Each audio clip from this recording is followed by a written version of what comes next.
Vitor, tá bem essa mãe. Né? Eu tenho essa mãe. A minha primeira vez, eu tenho essa mãe, claro. Olá, estamos com mais um episódio hoje do Tijolo Cast. É uma honra poder estar aqui apresentando esse evento e ter a participação junto com a gente do Kleber Sobrinho. Vou deixar o Kleber contar um pouco para nós de como é que ele tem trabalhado, de onde é que surgiu esse desenvolvimento do empreendimento no centro de Porto Alegre, esses projetos que estão vinculados à retrofit, à expansão do mercado imobiliário, tanto no comercial quanto no residencial. Conta para nós, Kleber, um pouco da tua história, de como é que tu veio, como é que isso surgiu. Obrigado pelo convite, prazer estar com vocês aqui, é muito legal mesmo poder falar sobre esse assunto. E o meu background é mercado imobiliário, então me tornei corretor de imóveis muito jovem. Eu sou filho de militar, meu pai me preparou para ser oficial do Exército, e aí estudei no colégio militar, inclusive, ia seguir academia, só que no último ano de colégio eu queria ser vendedor, então acabei guinando para outro lado, e aí fui justamente para o mercado imobiliário logo depois. E aí nessa caminhada do mercado imobiliário, eu estou desde 2008, na orçadora predial, então sempre percebi esse movimento da cidade. O corretor de imóveis, de forma geral, ele tem uma visão mais generalista. Em Porto Alegre, tu tem uma cidade espraiada, onde tu trabalha Zona Sul, Zona Leste, então tu acaba tendo essa visão. Mas depois de um certo tempo no mercado, eu tinha a possibilidade de me tornar franqueado.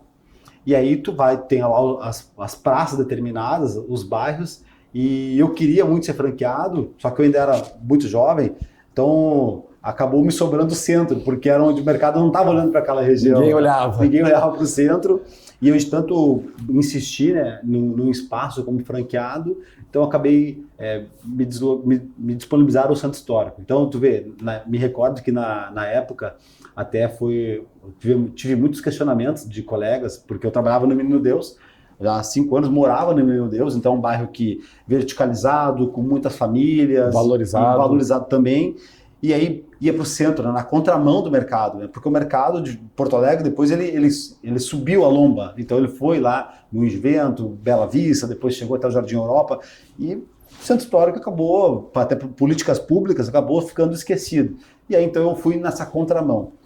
Só que quando eu fui para lá, e eu tinha que fazer um estudo de mercado para justamente avaliar o território, eu sempre percebia que mesmo lá atrás, quando eu cheguei em 2012, mesmo com os problemas de insegurança, o bairro, Porto Alegre teve um problema muito sério de iluminação pública, a gente tinha uma cidade escura durante esse período. Ao mesmo tempo, quando eu olhava os dados de venda, ele sempre foi um bairro que sempre vendeu muito, em quantidade, que até hoje a gente vê isso. Então, sempre houve uma questão de dicotomia em relação a isso. Então, o que eu procurei fazer? Eu procurei entender sobre o local. Porque, vamos lá, quantos negócios estão lá há décadas, passando de gerações ali para famílias, né? Sim, foi ali que nasceu a cidade, então é ali que começou, certamente. Onde é que está o restaurante mais antigo? Onde é que estão os comércios mais antigos da cidade? Estão lá no centro. Então há, de fato, nós, como porto-alegrenses, uma visão estigmatizada sobre o centro. Porque quem está lá, se mantém lá, passa para a família aquele negócio, muitas pessoas querem continuar morando lá. E, obviamente, que não foi uma linha reta de 2012 até agora, mas depois de um tempo a gente passou a ver o próprio governo municipal apostando numa recuperação do centro. Então a gente conseguiu surfar, de certa forma, esse movimento de resgate. Hoje nós temos política pública com esse viés. Então, iniciei no mercado imobiliário, como desse background é isso, meu foco aí até hoje, eu sou ainda franqueado, é venda. Só que de um tempo para cá, como eu percebia muito essa demanda por imóveis usados para compra, mas em contrapartida, esses compradores encontravam um mercado sem demanda, que são os imóveis velhos, desqualificados, muitos imóveis que as pessoas deixam para trás, não recuperam para abandonados. Nós percebemos que havia um mercado para ser explorado, que era o mercado de house flip, né? Essa compra, reforma e venda. Então, eu procurava vender lá para o Sartori como investidor um apartamento, só que ele não acreditava nesse negócio, porque era um apartamento velho e tudo, ele não via valor nisso. Daí eu disse, não, mas eu acredito que se ele tiver reformado, ele vai ter liquidez. Então, nós passamos a fazer isso. Então, a gente passou a ter um posicionamento de a gente comprar esse imóvel estressado, reformá-lo e vender, E revender. e porque sabia que ia ter liquidez. Então, dessa visão, surgiu uma empresa, que é a Recons, que no primeiro momento ela nasce dentro do Simples, ela nasce como uma empresa de reforma mesmo, e até mesmo como uma segunda renda, mas depois de um tempo a gente passou a ter uma visão mais macro do bairro, porque a gente percebia um movimento de política pública voltada para a recuperação do centro, e a gente percebia também que a aquisição de uma unidade autônoma dentro de um edifício, ela tinha algumas travas, porque eu comprava um prédio que ele se tornaria muito bom e teria liquidez, mas de um prédio ruim. Sim, tu tinha a edificação no estado original e um apartamento numa situação requalificado.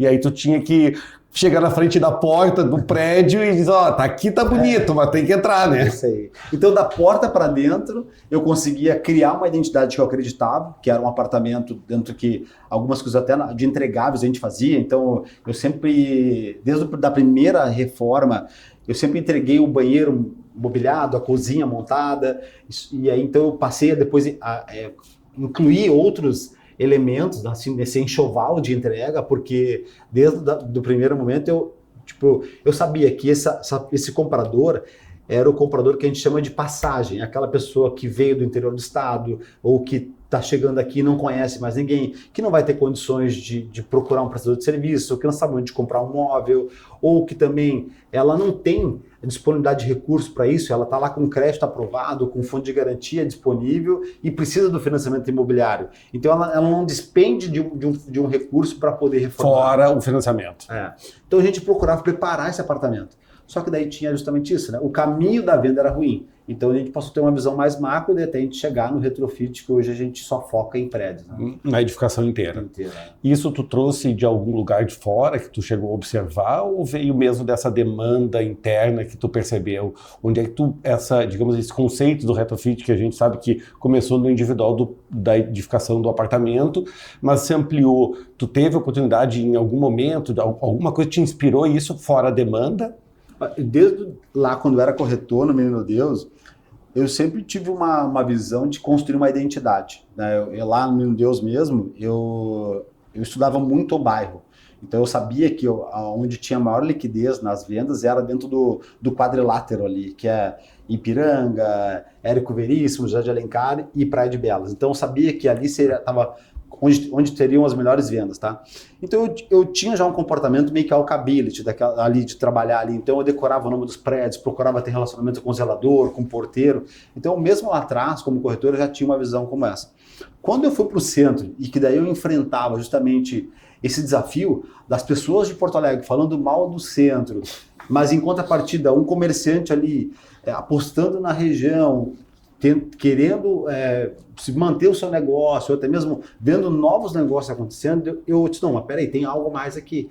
Então eu passei a me relacionar muito com o bairro. Então eu passei a ter um comportamento muito de querer ter um contato com o comerciante, ter um contato com os zeladores, com os porteiros. Então eu passei a ter essa visão assim. E isso, obviamente que daí, conhecendo o mercado, tendo uma visão também mais geral, assim, eu percebia que em algum momento a região central voltaria a ser foco de políticas públicas, de readensamento, porque esse movimento ele é cíclico e não está restrito a Porto Alegre. Isso é nível nacional, mundial, a gente já viu isso acontecendo em outras praças, em outros centros urbanos. E não via acontecendo na nossa região. Na nossa região. Então eu percebia que no médio prazo a gente viria isso também em Porto Alegre. Né? Então eu conseguia perceber. E aí algumas coisas que me marcavam assim, desse ponto de vista que me traziam de certa forma uma esperança, né? de fazer, de que não, isso está certo. Quando eu passei a ter esse comportamento da região, eu percebia que, por exemplo, no centro histórico tinha um chefe de cozinha que o Tite, quando estava em Porto Alegre, ele ia almoçar lá, que é o Marcelo Schambeck, que hoje está no Moinho de Vento, mas ele estava lá no centro. Tinha operação lá. A própria Angélica, uma vez, esposa do Luciano Huck, ela fechou o estabelecimento dele para gravar um episódio com o cara. Eu disse, pô, mas tem alguma coisa aqui, como é que o Porto Alegre não está vendo isso? Quando via lá o Mercado Público, por exemplo, com o restaurante... O Chalé da Praça. O Chalé da Praça 15, o Restaurante Naval, o Gambrinos, lá a Catedral agora com café. além de toda a questão de patrimônio histórico, né? 82% do patrimônio histórico de Porto Alegre está concentrado no centro e que é um ambiente caminhável. Então eu percebi que o que faltava para nós, como porto-alegrenses, era demonstrar o que tinha no centro. Sim, valorizar. Valorizar. Então, um dos primeiros movimentos que eu fiz lá atrás, isso lá há 10 anos atrás, 11 anos atrás, foi de alguma forma ir para a internet e mostrar isso, sabe? Então até eu me recordo que o primeiro movimento que eu fiz foi o Centro Histórico Tem. Então eu queria demonstrar o que tinha no centro. Sim. Porque por vezes Porto Alegre nem sabe, né? O Porto Alegre você não sabe o que tem lá. Não à toa a gente vê o sucesso que é a Noite dos Museus. É verdade. 200 mil pessoas no último evento. Então eu passei a ter isso. Claro, guardado suas devidas proporções, ainda como corretor, mas a consistência de fazer isso, participar de eventos, até mesmo eventos culturais, fazer movimentos, foi me demonstrando que eu podia apostar e que tinha algo a mais ali. E quando é que foi o primeiro retrofit propriamente dito? Que tu pegou a primeira edificação, que tu olhou e disse assim, essa aqui vai ser a nossa primeira edificação? Eu já tinha feito mais de dezena de apartamentos, assim, de reformas, e eu, como sempre tive o hábito de circular muito pelo bairro, eu comecei a mapear prédios. Porque no primeiro momento, eu mapeava os prédios, mas não com o objetivo de ir lá e adquiri-lo. Eu tinha uma tese, eu acreditava naquilo, e eu disse, olha, vou mapear os prédios para ver se eu encontro algum investidor que queira fazer aquisição e que, de alguma maneira, a minha empresa como Recons ali, ela possa ser a empresa que vai executar essa obra, que vai fazer isso. E eu participei, como corretor, daí, de 2 projetos de retrofit que aconteceram ali, mas como comercial, na parte comercial. E uma coisa que eu percebia é que, de forma geral, o incorporador, o investidor ali, o foco dele é o resultado, pensa, entendeu? Então ele quer... É números. É número. Então ele quer investir o mínimo e obter o máximo de resultado. Então, e ponto final, vira as costas e vai, tá? Não me conta muita história. Só que temos um problema nisso, tá? Que é o seguinte, ó. Esse tipo de imóvel de passagem na regiões centrais, a gente vê isso hoje, que são os imóveis compactos, a gente chama, no final do dia, o investidor que aplica dinheiro ali, o que ele espera? A rentabilidade, que foi a expectativa que foi gerada para ele lá atrás. Só que quando esse prédio é entregue, cada um está fazendo uma coisa. Um está querendo revender, o outro está alugando pela imobiliária, o outro está alugando direto. Prestou um amigo. Tudo, entendeu? Então cada um está indo para um lado. Então tu não tem um ativo 100% focado em renda. Sim, porque tu diversificou a venda por vários. Varejo. Não foi um investidor só. Isso, tu pulverizou essa venda. Então cada um tá querendo puxar o seu assado, entendeu? E aí, quando a gente começou a mapear prédios que poderia ter uma tese, a gente via o crescimento dessas empresas de gestão, de short stay, né, de curta permanência, então o Airbnb crescendo e aí as pessoas criando imóveis justamente para poder permanecer 1, 2 dias, uma semana, ou até mesmo morar por um período ali de 3 meses, temporário. 6 meses, temporário. Só que não tinha um prédio com essa vocação 100%. Então nós começamos a mapear prédios com isso para poder até mesmo criar uma identidade de retrofit inteira, desde a reforma da fachada, o pensamento do hall, a vivacidade, infraestrutura condominial. E aí nessa de mapear, a gente chegou num prédio que daí foi muito emblemático, porque daí veio tudo a calhar, né? Um prédio abandonado durante muitos anos, que foi o primeiro projeto nosso, que hoje o nome dele é Cais Ufitop, mas que foi um prédio que é um prédio de 1946, então pós-enchente, então que ele teve um impacto ali do pensamento arquitetônico, então a entrada dele tinha uma escadaria, aí também ele foi a FUNCEF, foi a Fundação da Caixa Econômica Federal, então durante a sua vida, e depois ele ficou desocupado, foi a leilão, um investidor de centro adquiriu, só que passou por invasões, e aí depois ele foi vendido para o PCC. PCC? Depois do assalto ao Banco Central em Fortaleza, em 2005, houve um desmembramento desse grupo e eles vieram a Porto Alegre e planejaram o mesmo tipo de assalto no Banco Banrisul. Ao lado ali. Ao lado ali. Eles compraram esse prédio, cavaram um túnel de 78 metros que atravessou a Siqueira Campos e tudo. E o assalto estava previsto para o dia 7 de setembro de 2006, porque daí tem os sensores dos cofres serão desligados por conta do trânsito de caminhões pesados e tanques de guerra ali na Siqueira Campos. Claro, estratégia para... E o cofre no subsolo, então seria o dia do assalto ali.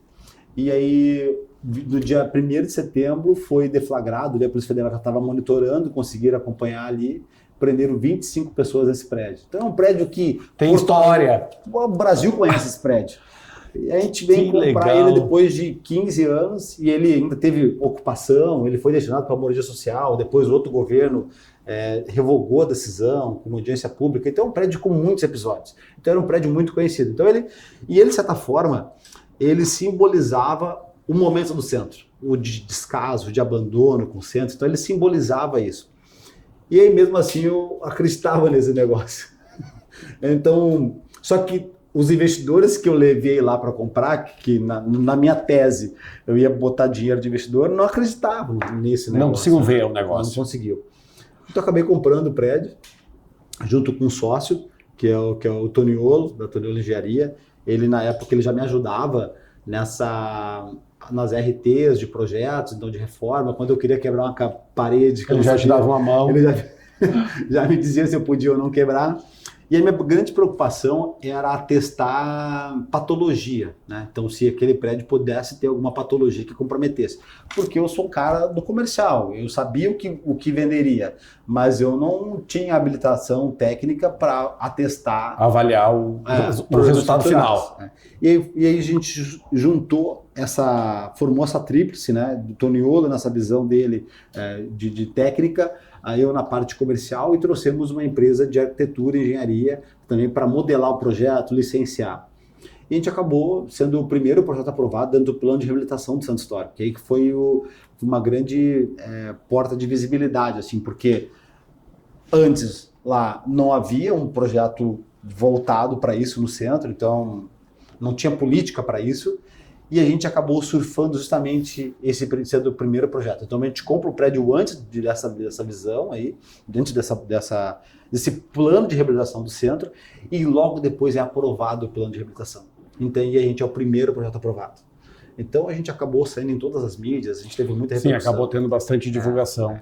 Tu percebe o uso da ESG, sustentabilidade, quando tu aplica esse tipo de reforma em empreendimentos, edifícios e tudo mais? Tu consegue fazer reaproveitamentos? Como é que tu trabalha essa parte da questão da sustentabilidade e da pegada de carbono? Muito legal essa pergunta. E assim, vamos lá.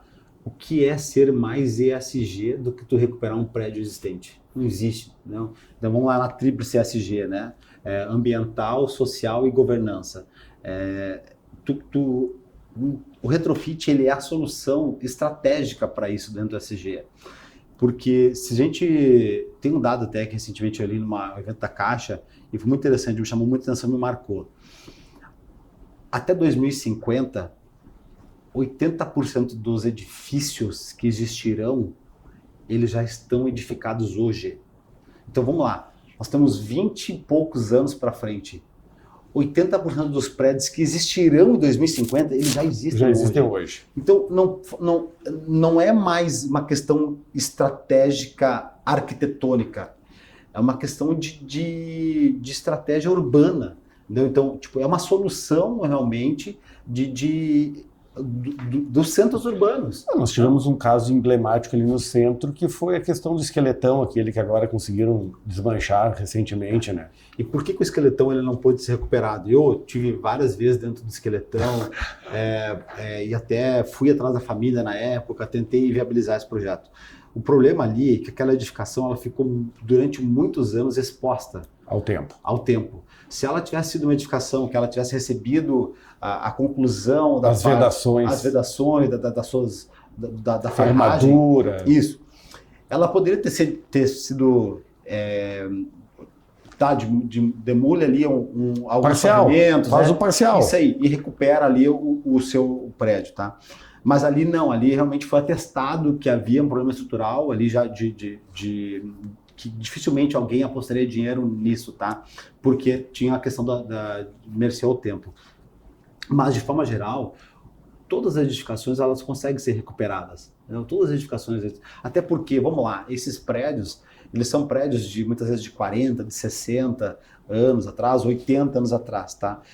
Nós tínhamos uma outra, não tínhamos a mesma tecnologia, o coeficiente de segurança é maior. Segurança era muito maior, muito maior. Carga das edificações era diferente, então a própria laje eram com outras dimensões. Hoje a gente faz laje com 10 centímetros, né? Então, ou 8 centímetros. Antigamente era 13, era 15, então era o dobro praticamente. Então, era todo... O coeficiente de segurança era bem maior. Bem maior. É, bem maior. A gente percebe isso hoje, tu entra nas edificações novas dessas grandes construtoras e tu vê ali um pilar que ele é um quinto de um pilar desse de uma edificação igual no centro, na realidade, né? Então, o ESG, ele faz parte, não à toa. Hoje a gente já vê, né, empresas de capital, de financiamento para justamente financiamento verde. Então, já tu tem dinheiro, funding disponível justamente para financiar projetos como esse. Nós temos certificações mundiais hoje já de ESG que certificam, né, justamente esse tipo de empreendimentos. Então, eu acredito muito que a gente vai ver um celeiro maior. Ainda o mercado precisa ainda quebrar um certo estigma de projeto de retrofit, porque o grande desafio está na questão de previsibilidade orçamentária dos projetos, né? Quando tu pega uma folha em branco, tu consegue ter mais previsibilidade, porque tu vai lá, coloca quantos metros quadrados, tipo faz o somatório certinho. Faz o somatório certo, né? E dentro do retrofit, tu tem que primeiro trazer ele para essa medição. Então, tu tem que trazer o BIM, né, para dentro, tem que trazer tecnologia, mapear, escanear, avaliar patologias. Muitas vezes tu não tem plantas compatibilizadas, então tu tem... Não, tu não tem o histórico da edificação. E tu não consegue às vezes compatibilizar, né, formadas de apartamentos, tu vai ter um banheiro para um lado, outro para o outro, porque não tem o que fazer. Então tu tem que trabalhar com o existente. Então, e aí, em contrapartida, tu tem uma dicotomia de percepção de valor. Porque numa edificação zero, tu tem um valor por metro quadrado ali que tu consegue oferir ali, que é normal do mercado. Ainda no retrofit, a tua percepção de valor é menor. Então, tu também tem que lidar com isso. Ou seja, o custo ele é fundamental. O custo. Isso é uma pergunta, assim, é uma dúvida, porque a gente fala hoje em taxa de juros de 15% no mercado aí, sem risco, né? Quando não se consegue taxas superiores a essas no banco em uma aplicação dessas de CDI, enfim. Como é que tu consegue, mesmo tendo essa rentabilidade no banco, trazer um investidor para dentro de um negócio desses, assim, explicar para ele que mesmo ele com esse dinheiro rendendo bem no banco, ele consegue ter uma rentabilidade superior dentro de um empreendimento desses? Não, ótima pergunta. O grande business plan desse negócio, e como a gente consegue demonstrar isso, é através do TIR, né? Então é o retorno sobre o capital. Então é esse cálculo que todo investidor faz no tempo. Então vamos lá, um ciclo de uma incorporação convencional, um greenfield, como a gente chama, ele é um ciclo de muitas vezes de 50 meses ali, 60 meses, 4 a 5 anos, tá? Quando a gente traz para um retrofit, a gente consegue diminuir isso para metade. Só aí tem um grande... Só aí já tem uma rentabilidade que ela, por vezes, ela pode até superar o TIR, né, superar esse percentual de rentabilidade numa incorporação nova. Então tá aí. Sem falar que uma edificação estressada, ela tem também uma desvalorização acima de um imóvel convencional, certo? Então tu compra esse prédio muitas vezes um preço muito vazio. Tá, muito vil, assim. Então, ele é barato. Sim, ele é menor do que o custo de fazer. Sem dúvida ele é menor, tá? Muitas vezes, então, ele está num preço muito baixo. E aí tu consegue estabelecer, demonstrar através dessa forma, porque tu tem um ciclo mais curto, isso, que também tem um lado bom, positivo e negativo, porque também tu não consegue ter o mesmo fluxo de pagamento de um lançamento no convencional. Tu tem que trazer mais para o presente. Tu tem que trazer mais para o presente. Só que hoje, como a gente já tem política pública incentivando o retrofit, que daí vem lá alíquotas de redução, seja de ISS, seja de IPTU, ITBI também, como previsto em algumas praças do Brasil, tu também tem linha de crédito hoje, junto à Caixa, também menor. Então, com custo menor. Com custo menor. e que tu, inclusive, repassa para o comprador essa linha de crédito. Tu te capitaliza com ela e depois repassa na unidade. Então, o que daí acaba viabilizando, né?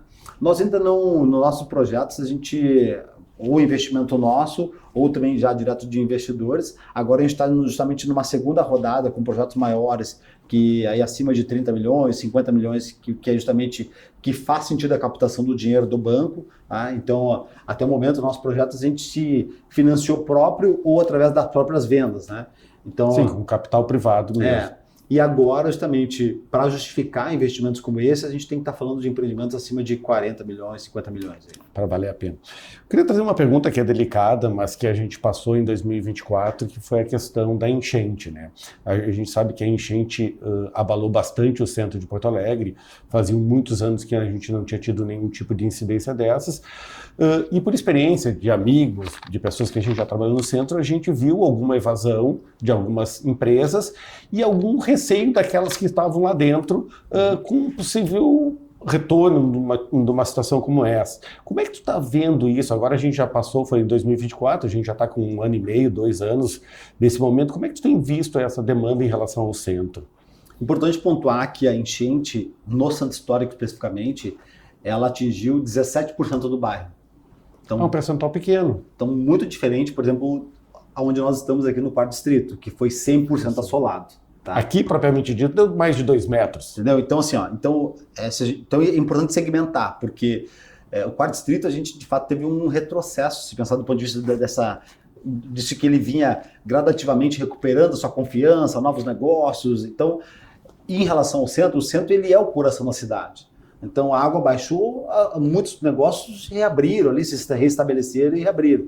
Se a gente pensar, por exemplo, o mercado público, que é um grande exemplo e foi emblemático, o mercado público, ele é melhor hoje do que antes da enchente, porque ele teve um reset. Em tudo, desde a parte de infraestrutura, desde a parte de tubulações subterrâneas, desde a parte elétrica. Sim, um retrofit propriamente dito. Total, entendeu? Então, inclusive com novos estabelecimentos. A reabertura do segundo andar né? com vários estabelecimentos novos, a gente tem lá uma mudança do mercado público. Tá? E nessa faixa que compreende ali, que foi também afetado, os negócios voltaram. A gente mesmo teve 2 prédios ali que ficaram embaixo d'água. Um deles estava pronto, que é esse primeiro projeto, e a gente perdeu todo o térreo, a gente perdeu inclusive um elevador, que era um terceiro elevador pronto do prédio, que estava na caixa, a gente só conseguiu, a gente não imaginava, né? A gente levantou... Que a água ia subir tanto, a gente levantou alguns, porque ele estava encaixotado, a gente pegou os equipamentos eletrônicos que a gente percebia ali, subiu, e deixou o elevador ali. Só que a gente perdeu o elevador, porque os cabos de aço não podem ser reaproveitados. Os cabos submersos, então não tem não atesta garantia. Então foi um prejuízo gigantesco lá. Mas a água baixou, a gente recuperou, a gente já tinha vendido quase que 100% do prédio e já estava vendendo já o segundo projeto. A gente não perdeu venda, 80% dos nossos investidores, eles são de São Paulo e acompanharam tudo isso a nível nacional, né? E mesmo assim não voltar atrás do negócio. Inclusive a gente fez venda logo após a água baixar, na sequência. Então o centro ele tem uma dinâmica diferente em relação à região do Quarto Distrito, porque ele é o coração realmente da cidade. Claro, muitos comerciantes sofreram, e talvez até sofram ainda, né, com empréstimos em recuperação. A gente não tem ainda, mas daí é uma coisa que já vinha num ciclo, porque a gente tinha cerca de 80 mil habitantes do Centro Histórico antes da pandemia. A gente caiu para 40 e poucos mil na pandemia. Metade. E hoje são um pouco mais de 50 mil. Mas pela idade, pelo perfil de idade? Tudo, né? Trabalho remoto, realmente a migração para outras regiões, então saída da mesma da cidade. Os permissionários do mercado público, a maioria não mora no centro, entendeu? Mora até mesmo fora de Porto Alegre. Então, mas também tem uma questão de atender a demanda familiar, né? Porque muitos apartamentos ali não atendem, muitos prédios não atendem essa demanda familiar de infraestrutura condominial e o que a gente espera ter numa casa hoje em dia, né? Então, prédios mais antigos, enxutos, é o apartamento. Sim, é o apartamento e a entrada. E predominantemente, o Centro Histórico, ele conecta imóveis compactos, pessoas que vão morar por um período. Então, a gente não conseguiu recuperar isso, porque teve o crescimento do trabalho remoto, vamos lá, aquele eixo todo lá de trabalho do Ministério Público, TRT... Continua até hoje, né? E hoje parcial, né?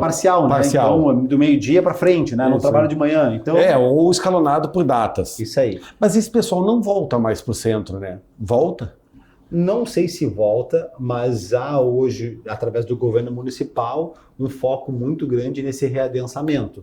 Então, tu vê que Residencial. Tu vê que as próprias secretarias, elas foram reposicionadas em um prédio da prefeitura, que a prefeitura adquiriu ali em troca de uma dívida, que era um prédio da Habitasul. Então, todas as secretarias foram concentradas ali. Eles adquiriram agora, recentemente, um outro edifício, que era da Corsã, também para a concentração de mais secretarias.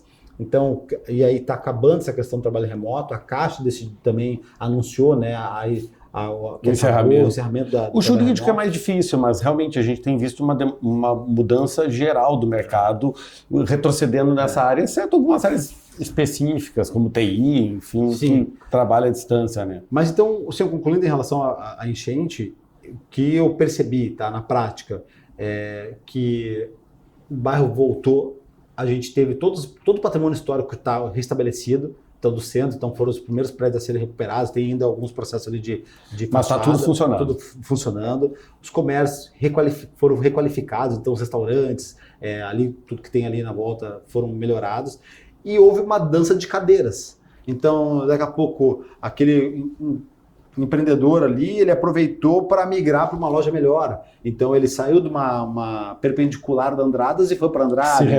Se reposicionou. Então, também a gente percebeu isso. Então, também essa dança de cadeiras. Mas há realmente uma melhora, assim. O desafio agora é justamente o comércio, porque o comércio ele já vinha passando por essa mudança de comportamento, né?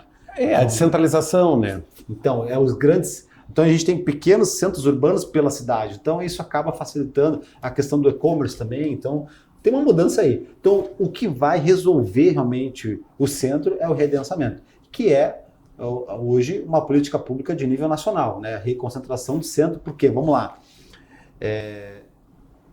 já se percebeu que essa visão de cidade horizontal, ela não funciona. Porque ela é muito cara.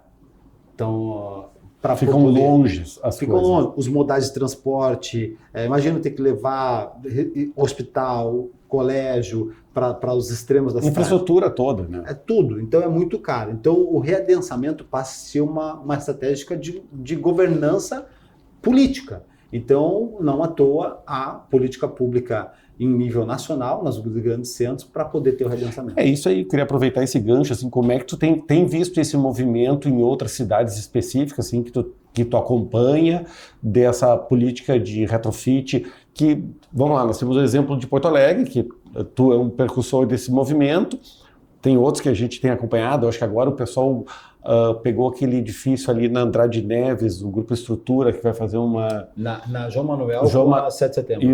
Isso aí. Grupo Estrutura. Isso aí. Então a gente vê esse movimento. E como é que tu tem visto isso de forma mais ampla? São Paulo, Rio de Janeiro, Minas Gerais, cidades que já estão consolidadas, têm história já, né? Legal. São Paulo já está na terceira etapa já desse plano, que é uma lei. Tá, que já justamente agora eles vêm como uma cidade capitalizada, eles têm inclusive o que eles chamam lá de subvenção. Eles pagam até 25% desse cheque para o incorporador poder adquirir o prédio, mas essa recuperação desse edifício ele tem que ser destinado para moradia social. Sim, está então, vinculado à Minha Casa Minha Vida. Isso aí, então vai destinar para moradia social. Então a gente tem um déficit habitacional de milhões de moradias, né?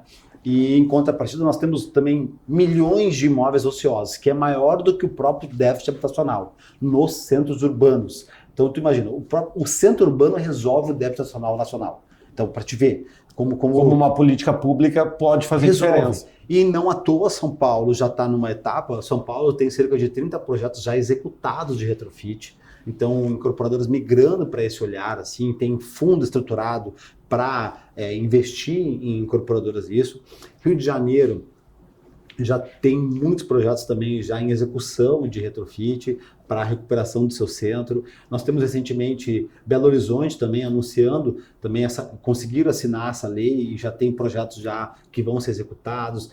A própria Recife, Recife é a megalópole mais antiga do Brasil aí, né? Então, lá Recife, uma própria uma incorporadora de capital aberto, que o foco sempre foi o Greenfield, lá prédios novos, ela olhou para o retrofit, para o Recife antigo e lá recuperou silos. Nós temos vários silos aqui, né, no quarto distrito. Então, lá no Recife, eles pegaram um conjunto de silos que armazenava no passado arroz e transformaram em apartamentos. É um projeto fantástico lá, que interessante. Que é a Moura do B.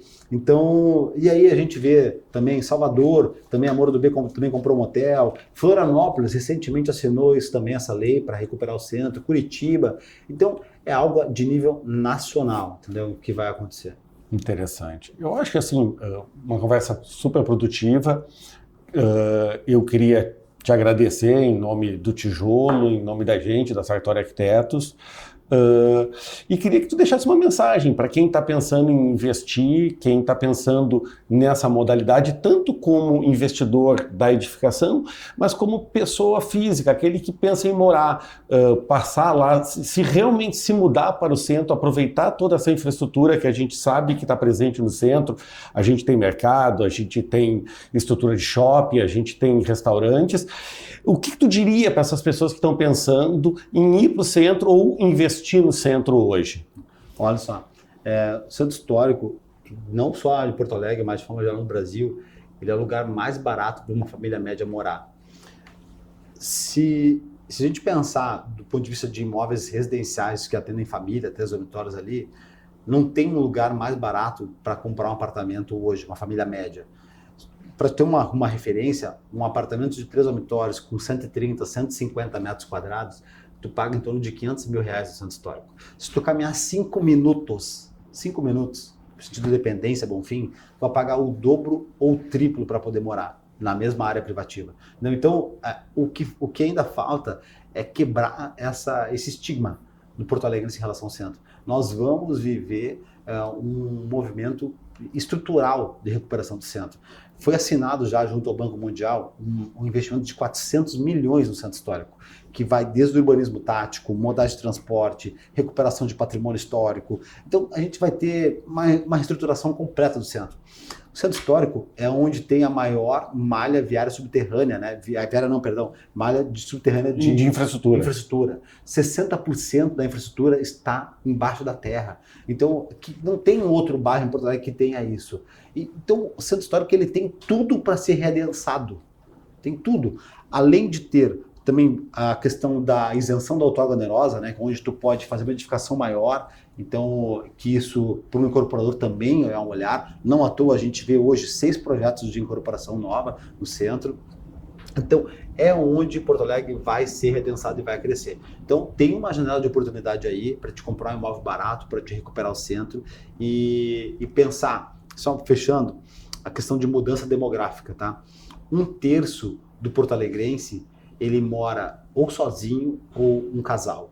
1/3 da população de Porto Alegre mora sozinho ou ela e mais o companheiro. Então, onde tem a maior concentração de imóveis para poder morar dessa forma? É no centro, entendeu? E onde está vindo novos empreendimentos voltados para isso. Então, e o segundo carro já é o Uber da família, entendeu? Então, ali tem essa facilidade. Sim, tem uma vaga de estacionamento, ele tem toda a facilidade de serviço ali no centro. Com certeza é onde vai crescer, não à toa a gente vê que isso virou política pública. Não. Tá ótimo. Obrigadão aí pela essa conversa. Boa, obrigado pela oportunidade. Valeu.